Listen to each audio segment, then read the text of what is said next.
have a more theatrical thing, which for its own aspects and the way it's done, they work very hard at it, and I have to respect those things.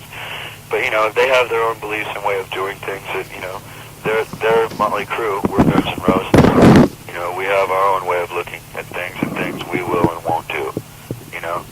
They have their things. Like they do a planned show almost every night. We don't do that. It's something we don't believe in. But then again, I'm not going to say it's bad just because they do it. It's easy for a band to say, oh, what they do sucks, about another band. But then when you're out there touring with them and seeing all the work that they put in it, and how professional they are, and how much they care and love what they do, then you start to understand different things. But you guys basically aren't into any sort of posturing or creating images that don't really reflect your actual lifestyles, huh? No, not at all. Not at all. It's us. It's us. I mean, it's like people go, oh, Axl, why isn't your hair up? You don't wear your hair up, all the time or whatever. Well, I can't do my own hair worth of crap, and I can't afford to have someone sitting there doing my hair every day. Plus, maybe I'd like to keep my hair, and if I did it every day, maybe it'll fall out, and I don't want that to happen. So it's like if I feel like putting my hair up, I do it. If I don't, I don't. It's just, and plus I'm lazy. That's what it boils down to. And if I can get away without doing it, then that's cool too. The album Appetite for Destruction seemed to be pretty much straight ahead Guns N' Roses, no flashy producer or no artifice by computer or trickery or anything. Oh yeah, definitely. What exactly did you have in mind? Was this sort of a live approach? Well, it was done live, pretty much. Like the drums, the rhythm guitar, and the bass are all live in the same room. So there's bleeding of the instruments into each other's mics and things like that, just to get the most energy and a good live feel to the song. It was very hard to find someone to produce the record because some of the main producers of our favorite materials in the 70s have changed their styles, their approach, or burned out, or people that the record industry won't work with anymore, because they don't know what they're doing anymore. They've got too into drugs or something. They don't have the touch they used to have. So it took us a long time to find, Mike Klink. And Mike Klink, it's like, we worked with him, and it's basically kind of like a co-produced album. But, we got him for a lower amount of money, giving him the name. And plus, and then he, in turn, gave us full freedom to do whatever we wanted, which worked really good for us. He trusted me a lot in the studio, with all the vocal ideas and everything.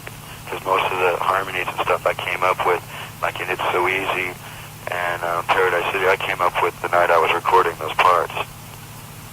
Because I'd never had the opportunity to work on it before. But you had these ideas just brewing in your mind, and then when you tried them in the studio, you found that they worked. You didn't come up against any brick walls or anything, huh? Well, it wasn't so much as in some places you had ideas burning in your mind. In other places, you didn't know what to do in that part, but you heard this part, and then right when you heard it, you thought, yeah, and this part would work in there too, and what if I did this? Now I'll try this one and see if that works. And a lot of times you had things that worked, sometimes you had things that didn't. And you just decide what was best at the moment and what felt right and what sounded good, and take a tape home and listen to it that night, and the next day decide if you're going to keep it or not. It was real exciting creating experience. It wasn't like we just went in and had to lay down these certain things just this way. If you could go back again, do you think you'd change anything at all? No. The only thing I would like to do is I wish we would have had more time to mix, but we were working on a release date. There was a couple songs I didn't feel we had enough time to get just right. Paradise City, I think, could have been a little clearer, but we were mixing 2 songs a day to make a release date, and there was all kinds of reasons why we had to make that release date, which, like getting the record out before England shuts down for the month of August and things like that. There was all kinds of reasons why we had a certain amount of time that we had to get it done in. So we just did the best we could in that amount of time. We didn't really compromise, because we still, I think, hit pretty close to the mark we were wanting to hit. There isn't really anything I'd want to change. I mean, there's 2 words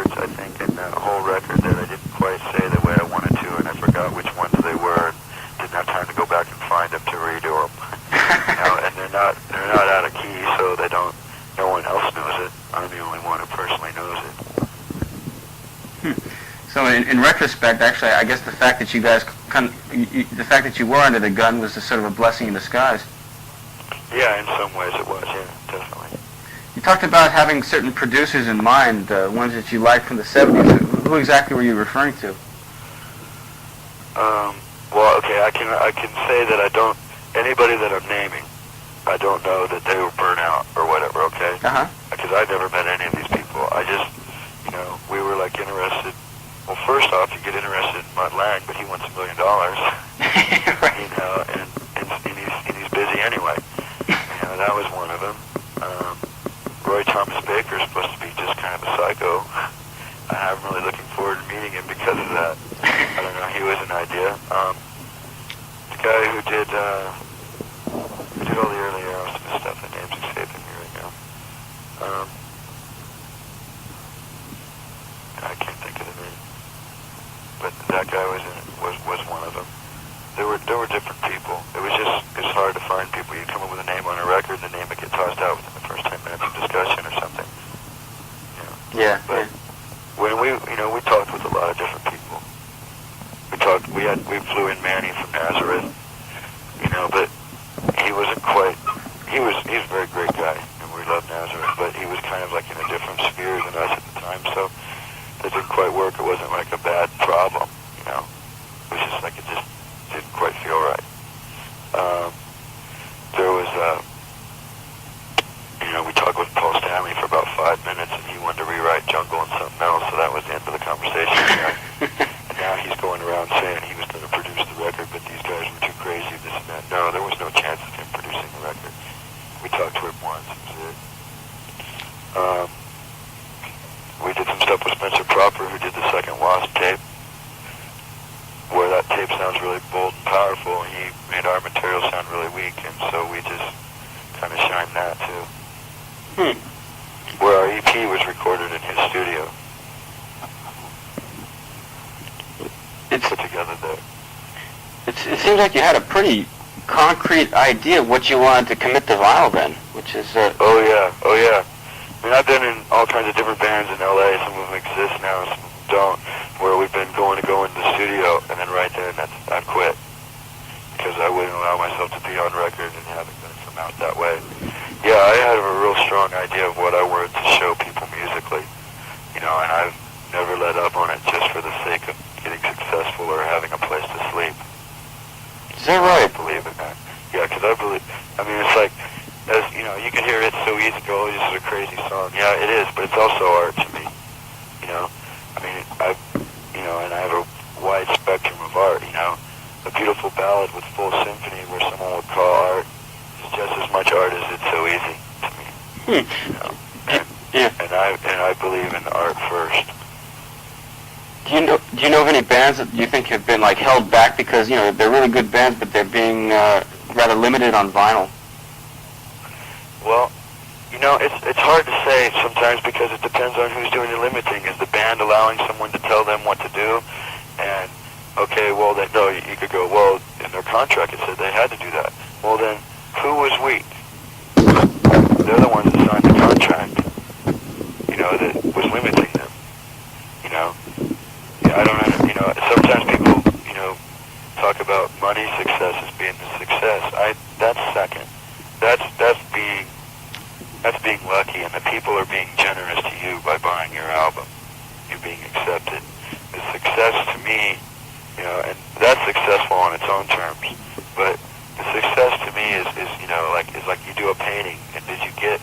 It might not have been what you wanted, because when you think of a painting in your mind, sometimes what comes out on the paint is like the shadow of what you thought of.